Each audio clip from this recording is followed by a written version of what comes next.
Of listeners wondering if alternative information is getting through to you, like the PCR test. Are you aware of the problems of the PCR test? Yes, I read the New York Times report in September, I believe it was, which concluded, I think they thought that 90% of the PCR tests which they assessed with scientific experts were below the threshold of being infectious. So yeah, I have read about that.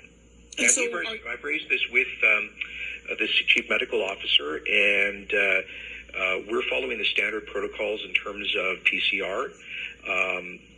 I've raised that. Ultimately, it's up to our medical experts to determine what the protocols are for testing.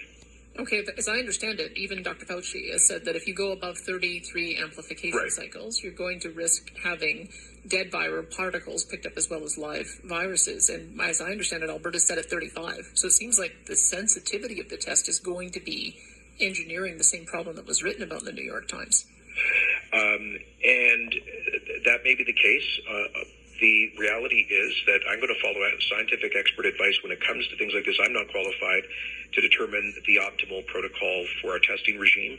I do think it is good that Alberta has led the country on testing. We have consistently had highest per capita levels of testing. I know that some people claim, well, that leads to false positives and feeds into so-called COVID hysteria. The reality is that testing is one of the most important tools we can have to identify problematic cases and to limit the spread.